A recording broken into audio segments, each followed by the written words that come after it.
Imagine you wake up tomorrow morning and everything feels wrong.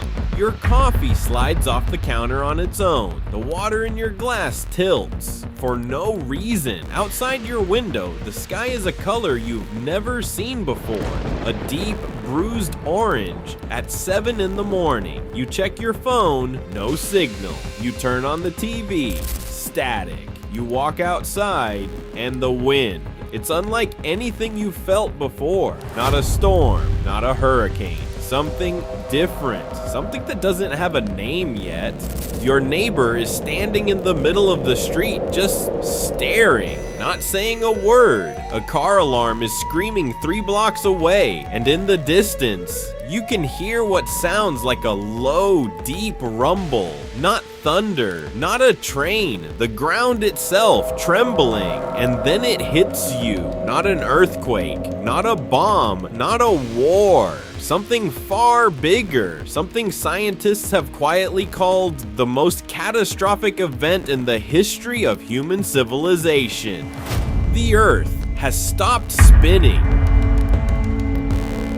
Not slowing down, not wobbling, stopped. And in the next few minutes, your entire understanding of survival, of gravity, of life on this planet is about to be completely and permanently destroyed. And honestly, if scenarios like this give you chills, this channel was made for you. Stay with me. Here's something most people never think about. Right now, at this very moment, you are moving, not walking, not driving, not flying. You are spinning through space at roughly 1,000 miles per hour. You can't feel it. You can't see it. There's no wind in your face, no sensation in your stomach, nothing. The Earth has been doing this quietly, invisibly, relentlessly for over 4.5 billion years. Every sunrise you've ever seen was the Earth spinning toward the sun. Every sunset was it spinning away. It is the most consistent thing that has ever existed in your life. More consistent than your heartbeat. More reliable than any clock ever built by human hands. And we never, not once, stopped to wonder, what if it just stopped?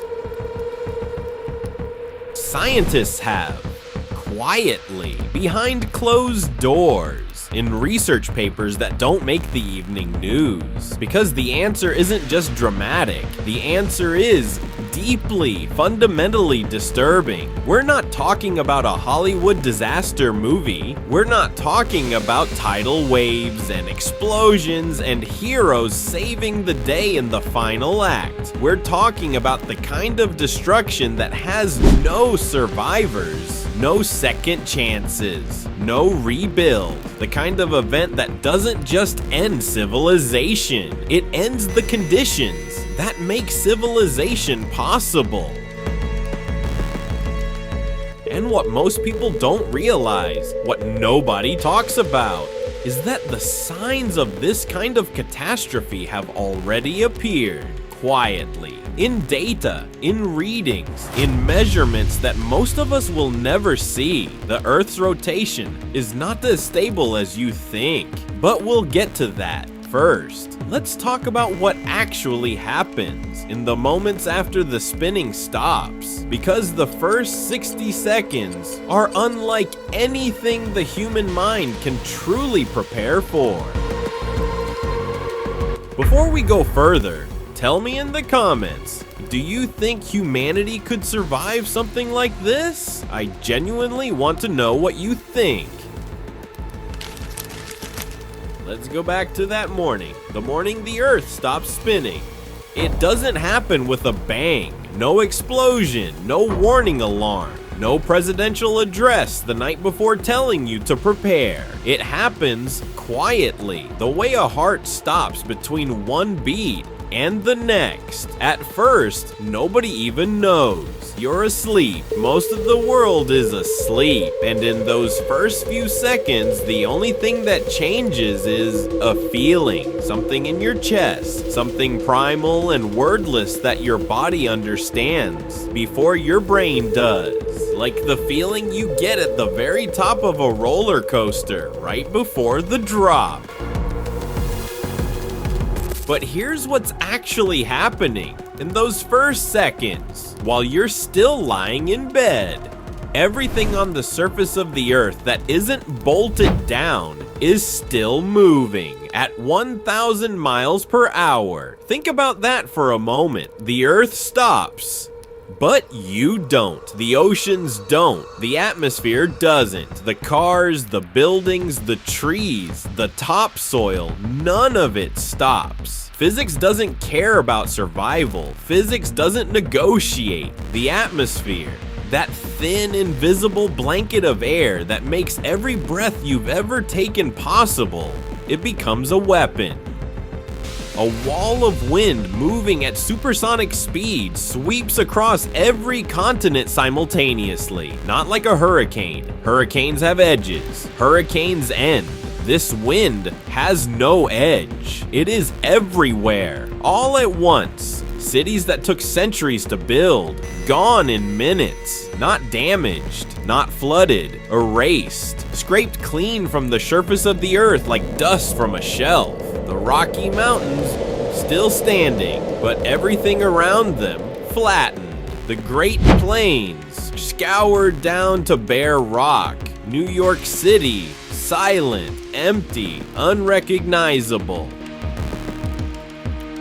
And the oceans, oh, the oceans. Water has been held in its shape, in its place, partly by the spin of the Earth itself. The rotation creates something called the equatorial bulge, a slight swelling of water and land around the middle of the planet, kept there by centrifugal force. The moment that force disappears, the oceans move.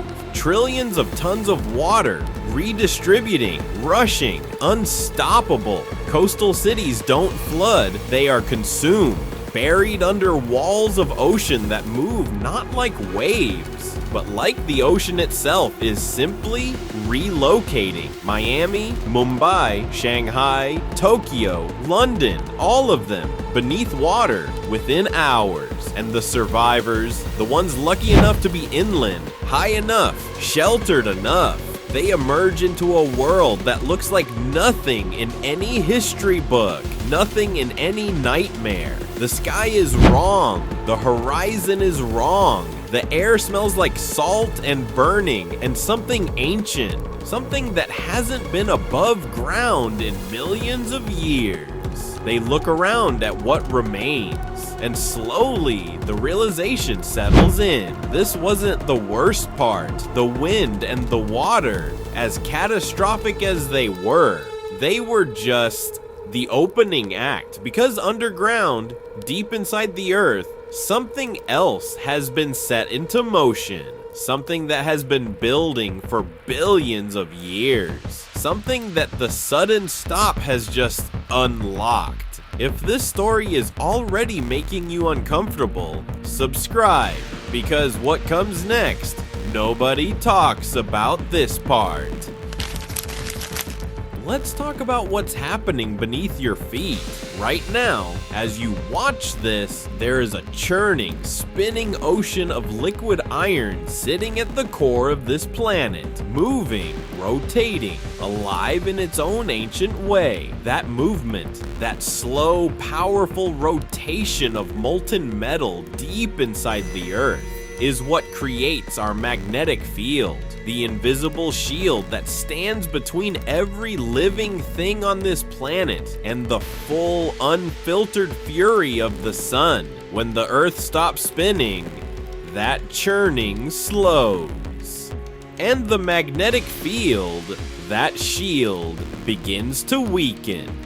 Not immediately, not in hours, but in the weeks and months that follow the stopping, the sky itself starts to change.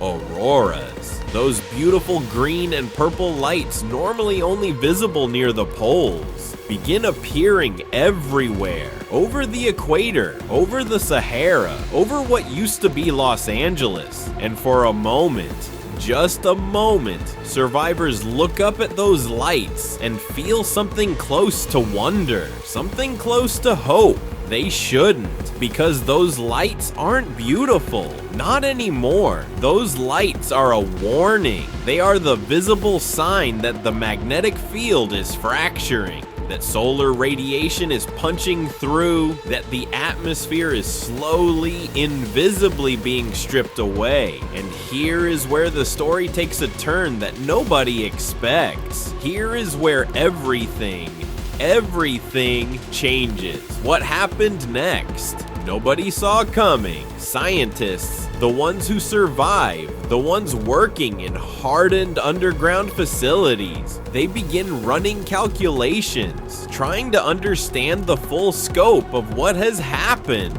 And they find something in the data, something that stops them cold. The Earth didn't stop randomly. It didn't stop because of some cosmic accident, some rogue asteroid, some gravitational anomaly passing through the solar system. The data shows something far more unsettling. The Earth has been slowing down for decades, gradually, measurably, and the rate of deceleration, the speed at which it was losing its rotation, it wasn't natural.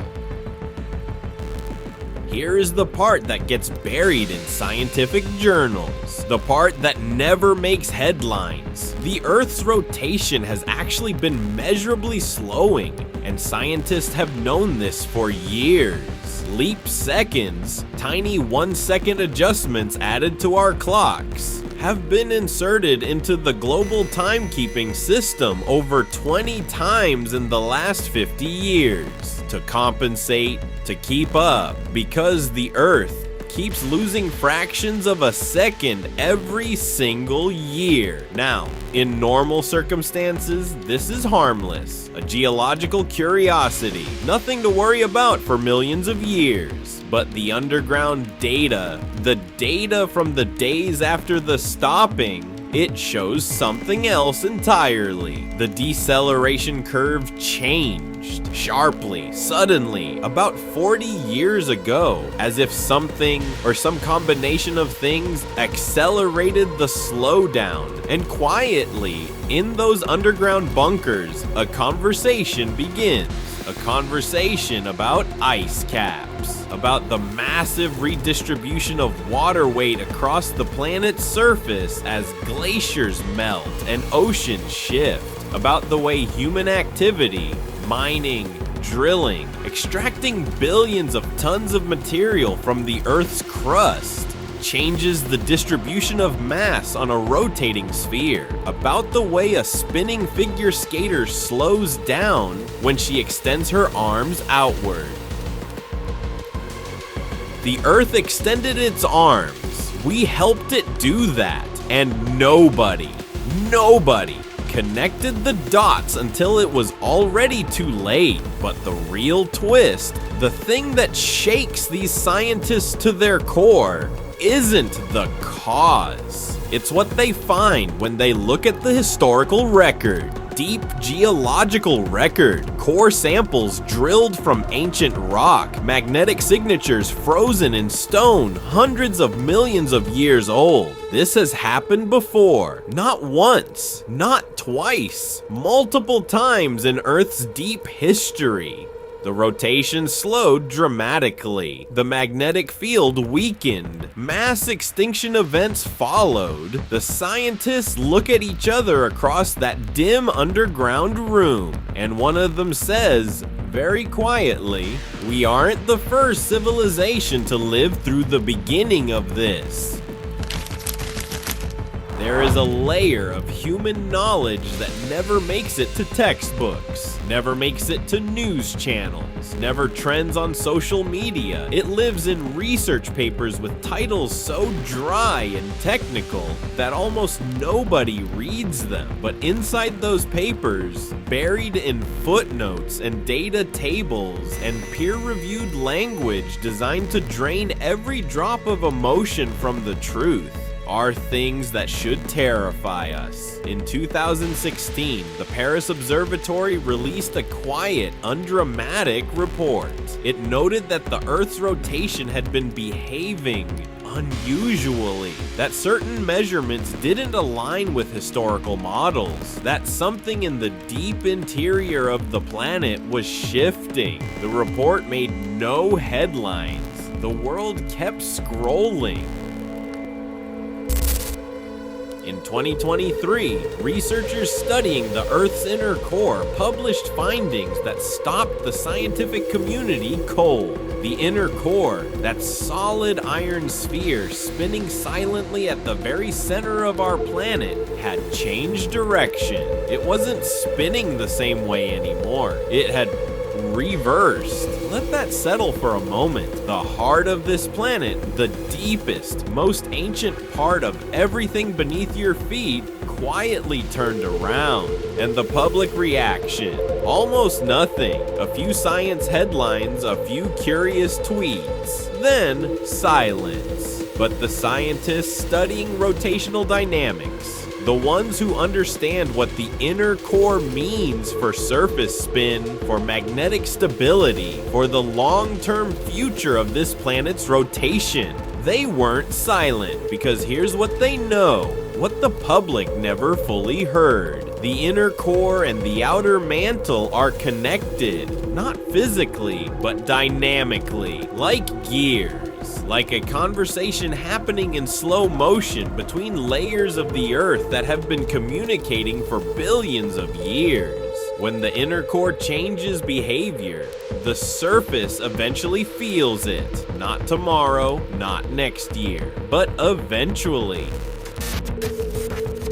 And now, back in that underground bunker, our surviving scientists are holding all of this together. The historical extinction data, the inner core reversal, the accelerating deceleration, the weakening magnetic field, and one of them, a geophysicist who has spent 30 years studying deep Earth dynamics, pulls up a map on a cracked laptop screen, a map of ancient civilizations. Because here is the hidden truth that archaeology keeps stumbling over and never quite explaining. Civilizations, advanced, organized, deeply rooted civilizations, have collapsed. Suddenly, completely, multiple times throughout human history. Not always because of war, not always because of drought or disease.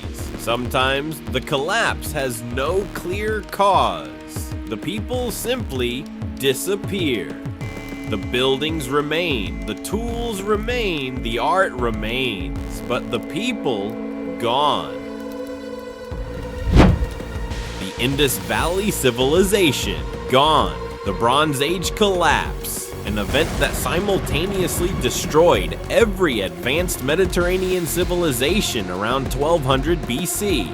Gone in a single century, with no single explanation that fully satisfies historians. The ancient city of Göbekli Tepe, deliberately buried by the people who built it, as if they were hiding it, preserving it, as if they knew something was coming and wanted future generations to find it. What were they hiding from? What did they know that we forgot? The geophysicist zooms into the timeline, cross-references the civilizational collapse dates with geological records of magnetic field weakening events, and the correlation is undeniable. Every major unexplained civilizational collapse in human history lines up with a period of significant rotational or magnetic instability in the Earth's deep record. This was only the beginning of what they found. Because deeper in those geological core samples, the ones drilled from rock 500 million years old, there is evidence of something that reframes everything. The great mass extinctions, the ones that wiped out vast percentages of all life on Earth. They don't just correlate with asteroid impacts. They don't just correlate with volcanic super eruptions. Many of them correlate with rapid changes in Earth's rotational speed, which means this planet has a cycle, a long, slow, almost incomprehensible cycle of spinning and slowing, and catastrophe and recovery, a cycle so vast that no single human life, no single civilization, no single recorded history is long enough to see the whole pattern. We only ever see one frame of the film, and the frame we are living in right now is not the safe part. The scientists in that bunker sit with this knowledge, this terrible, clarifying, humbling knowledge that the Earth is not our home in the way we always believed. It is not stable. It is not guaranteed. It is not permanent. It is a spinning rock that has stopped before. And every single time it did, almost everything died. And somewhere, deep in the oldest part of the human brain, the part that remembers things the conscious mind has long forgotten, something recognizes this moment, something that has been quietly, wordlessly afraid of the dark for reasons we never fully understood until now. But this mystery goes even deeper, because in the next documentary, we uncover something the geological record has been hiding, a pattern so precise, so rhythmic, that some scientists no longer believe it's random, and what they found changes the question entirely. Not if this happens again, but when.